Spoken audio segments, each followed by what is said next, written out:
হাই friends, কি খবৰ আপোনালোকৰ? আশা কৰিছো সকলোৰে ভাল। পুনৰ এটা নতুন ভিডিঅ' লৈ মই দীপাঞ্জলি আপোনালোকৰ মাজলৈ আহিছো। আজি পুনৰ আপোনালোকৰ বাবে লৈ আহিছো ঠাণ্ডা দিনত কিদৰে আমি আমাৰ ছালখনৰ আমাৰ চুলি কুচাৰ যত্ন ল'ব পাৰো। চুলি সৰা সমস্যাটো যদি আপুনি নাইকিয়া কৰিব বিচাৰে, এই ৰেমেডিটো ব্যৱহাৰ কৰিব পাৰে। ব্যৱহাৰ কৰিবলৈ একেবাৰে সহজ আৰু বনাবলৈতো তাতকৈ সহজ। ঘৰুৱা দুটামান সামগ্ৰী ব্যৱহাৰ কৰিছো মই। আপোনালোকে খুব সহজতে বনাব পাৰিব। যিসকলে হেয়াৰ পেক লগাবলৈ এলাহ কৰে তেওঁলোকৰ কাৰণে আজি ৰেমেডিটো। পাৰ্লাৰ নোযোৱাকৈ ঘৰতে কিদৰে আপুনি আপোনাৰ ছালখন সুন্দৰ কৰি ৰাখিব পাৰে, সতেজ কৰি ৰাখিব পাৰে, তাৰ কাৰণে একেবাৰে সিম্পল এটা বিউটি টিপছ লৈ আহিছো। ভিডিঅ'টো আপোনালোকে একেবাৰে শেষলৈকে চাব। আৰু যদি নিয়ৰিবা লাইফষ্টাইল চেনেলটোত প্ৰথমবাৰৰ বাবে আহিছে, আপোনালোকক জনাব বিচাৰিছো ঘৰুৱা সামগ্ৰীৰে কিদৰে ছাল আৰু চুলিৰ যত্ন ল'ব পাৰি এনে ধৰণৰ ভিডিঅ' মই শ্বেয়াৰ কৰোঁ আৰু ভৱিষ্যতলৈ কৰি থাকিম। যদি প্ৰথমবাৰৰ বাবে আহিছে, চেনেলটো ছাবস্ক্ৰাইব কৰাৰ লগতে বেল আইকনটো প্ৰেছ কৰিবলৈ একেবাৰে নাপাহৰিব। মই আপোনালোকক এটা টোনাৰ বনাই দেখুৱাম আৰু এই টোনাৰটো বনাবলৈ একেবাৰে সহজ, ব্যৱহাৰ কৰিবলৈও সহজ। ব্যৱহাৰ কৰিবলৈ আপোনালোকে এটা কটন বল লৈ পেলাই স্কেল্পত লগাব, যিয়ে আপোনাৰ চুলিখিনি মজবুত কৰিব। যদি আপোনাৰ চুলিৰ গুৰিত কিবা খজুৱতি হয় বা ইনফেকশ্যন হয়, ইয়াৰ কাৰণে খুব এটা ভাল ৰেমেডি হয়, আপোনালোকে ব্যৱহাৰ কৰিব। লগতে চুলি সৰা সমস্যাটো নাইকিয়া কৰিব। ইয়াত মই এনেকুৱা দুটামান ঘৰুৱা সামগ্ৰী দিছো। এতিয়া ঠাণ্ডা দিন, যিহেতু ঠাণ্ডা দিনৰ কাৰণে খুব ভাল হয়। ব্লাড চাৰ্কুলেশ্যনৰ কাৰণেও মই ব্যৱহাৰ কৰিছো।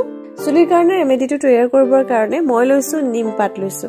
নিমপাত যদি আপোনাৰ ওচৰত আছে, নিমপাতৰ পাউডাৰো পায়, আপোনালোকে পাউডাৰো ব্যৱহাৰ কৰিব পাৰে। আৰু ঘৰত যদি আছে তেতিয়া আপোনালোকে নিমপাত ব্যৱহাৰ কৰিব পাৰে। ইয়াৰ পাছত মই লৈছো পিয়াজ লৈছো। পিয়াজৰ ঔষধি গুণৰ বিষয়ে জানি আৰু আয়ুৰ্বেদ শাস্ত্ৰত চুলি গজোৱাৰ ক্ষেত্ৰত পিয়াজ ব্যৱহাৰ কৰে, আপোনালোকে চাইছে আগৰ ভিডিঅ'সমূহত। আৰু লগতে লৈছো আদা অকণমান লৈছো। আদাই কি কৰিব, এতিয়া যিহেতু ঠাণ্ডা দিন, ব্লাড চাৰ্কুলেশ্যনৰ কাৰণে যথেষ্ট সহায় কৰে। আপোনালোকে যদি আদা ব্যৱহাৰ কৰিবলৈ ভয় কৰে তেতিয়া নকৰিব। তাৰ বিষয়ে আপোনালোকে পঢ়িব পাৰে। আয়ুৰ্বেদ শাস্ত্ৰত খুব ভালদৰে উল্লেখ কৰা আছে কিদৰে আমি আদা ব্যৱহাৰ কৰি আমাৰ চুলিৰ গুৰিত ৰক্ত সঞ্চালন কৰি চুলিখিনি মজবুত আৰু ঘন কৰিব পাৰো। এতিয়া এই গোটেইকেইটা বস্তু মই মিক্সিত পিচি ল'ম। ইয়াত দেখিলে মই পিচি ললো আৰু ইয়াৰ পাছতে ইয়াৰ ৰসখিনি উলিয়াই ল'ম। ইয়াত মই অকণমান নাৰিকল তেল মিক্স কৰিছো। আপোনালোকে যেতিয়া স্কেল্পত ব্যৱহাৰ কৰিব, গোটেই ৰাতিৰ কাৰণে আপোনালোকে ৰাখি থবও পাৰে। আৰু যদি আপোনালোকে বেয়া পায়, পিঁয়াজৰ যিটো স্মেল হয় সকলোৱে হয়তো সহ্য কৰিব নোৱাৰিব পাৰে। যদি আপোনালোকে কিবা অসুবিধা পায়, এঘণ্টামানৰ কাৰণে ৰাখি পেলাই আপোনালোকে চুলিখিনি ধুই দিব। আৰু যিসকলৰ একো অসুবিধা নহয়, আপোনালোকে গোটেই ৰাতিৰ কাৰণে ৰাখি থব পাৰে। পিছদিনাখন আপোনালোকে ভালদৰে শ্বেম্পু কৰি পেলাই ধুই দিব। ইয়াৰ পাছতে মই বনাইছিলো ছালৰ কাৰণে এটা খুব সুন্দৰ মাছাজ ক্ৰীম। আৰু যিটো মাছাজ ক্ৰীম ব্যৱহাৰ কৰি আপুনি ছালখন উজ্জ্বল কৰিব পাৰে, সতেজ কৰিব পাৰে। ঠাণ্ডা দিন কেইটাত যিহেতু আমাৰ ছালৰ উজ্জ্বলতা একেবাৰে নাইকিয়া হৈ যায়, ছালৰ বহুতো সমস্যাই দেখা দিয়ে, ইয়াৰ কাৰণে আপোনালোকে এই বিশেষ ৰেমেডিটো ব্যৱহাৰ কৰিব পাৰে।